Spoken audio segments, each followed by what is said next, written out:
papa, tu es un fou, ça sert à rien. Et en fait, je me rends compte qu'il avait raison, c'était un précurseur du compost. Il s'est pas dégonflé, il a été voir la maison Carrier en premier, qui a dit oui. Et c'est comme ça qu'a commencé l'activité d'Éco-Tri-Vélo. À l'époque, ça s'appelait pas Éco-Tri-Vélo, c'était juste Jonathan tout seul avec un vélo.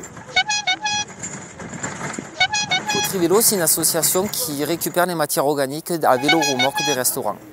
On fait ça à vélo, localement. Et depuis le 1er janvier 2021, on a détourné plus de 10 tonnes de matière organique. C'est énorme. Et en plus, c'est détourné pas pour méthaniser, c'est juste pour vraiment donner à la terre. Je crois qu'on a récolté peut-être en 3 mois 400 kilos de biodéchets. Du coup, on se dit que ça, plus ça, plus ça peut faire une grande chose. Ce qui est cool, c'est le principe du vélo, c'est de pas prendre d'énergie thermique et d'aller au contact aussi des locaux, quoi, de Chamonix. C'est super chouette. On va aller à la Panière, à la première boulangerie.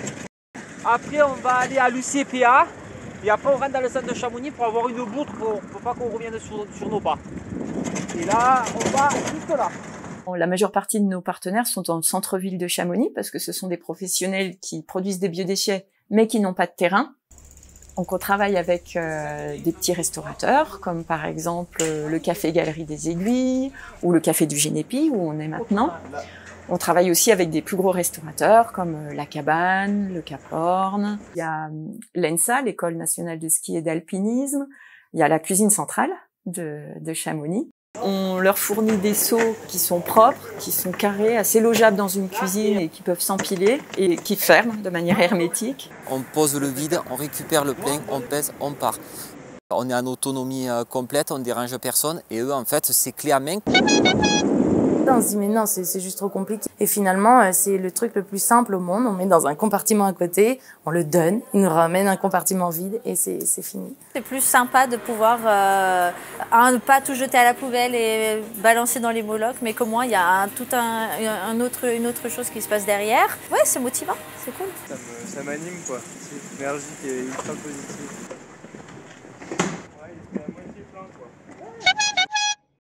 Alors l'association, elle est basée sur beaucoup de volontariat, évidemment de la part des pédaleurs qui sont bénévoles, mais aussi de la part de propriétaires qui permettent de mettre à disposition de l'association des parcelles ou des petits bouts de terrain qui permettent de poser des composteurs. Et on a notamment un site assez important de compostage qui est dans le bois du Bouchet. La matière sèche, ça vient du marchand de bois qui est juste à côté. En fait, je me suis implanté ici, le marchand de bois coupe sa sciure, je récupère sa matière sèche. Il y a aussi, voilà, j'essaye de travailler toujours local. Et il y a un joli prestataire qui s'appelle Peter, le président va vous plus en parler, qui fabrique des skis en bois. Voilà, je ne vais pas savoir dire le nom exactement. Et en fait, c'est lui qui me donne sa matière sèche. On sait que la quantité de biodéchets qui est produite sur la vallée, elle est énorme. Sur le territoire de la communauté commune de Chamonix-Mont-Blanc, c'est estimé à 2200 tonnes par an. Aujourd'hui, il y en a seulement 108 tonnes qui sont compostées.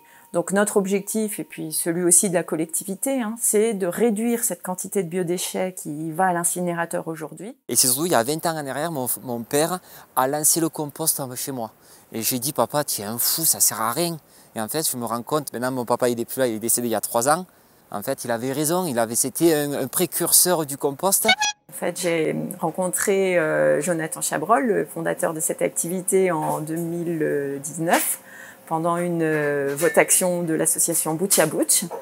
Son idée m'a beaucoup plu, on a été plusieurs à le rejoindre. Vu l'accent, je ne suis pas d'origine de Chamonix, je suis d'origine du sud de la France. Je viens d'une famille, entre guillemets, pauvre, qui n'a pas de moyens. J'étais chauffeur routier jusqu'à l'an dernier. Et en fait, d'un côté, je polluais la terre et de l'autre, je la régénérais. Et j'ai mis ma carrière de chauffeur poids lourd en suspens pendant 1 an pour développer l'activité Éco-Tri-Vélo. Les pédaleurs qui sont bénévoles, les propriétaires qui prêtent les terrains, les artisans qui donnent la matière sèche, les restaurateurs qui payent pour le service, la collectivité qui essaye de nous trouver un garage. Finalement, s'occuper des biodéchets, c'est l'affaire de tous. Et c'est que les habitants du territoire, ils mettent la main à la pâte pour une gestion de leurs déchets plus vertueuse. Aujourd'hui, avec un vélo, une remorque et une demi-douzaine de pédaleurs, on n'est pas capable d'en traiter autant. On fait une cagnotte participative en fait pour acheter une remorque qui va tracter 300 kg et un vélo électrique. Vous pouvez aller sur Allo Association. Faut faire, c'est un tout petit geste.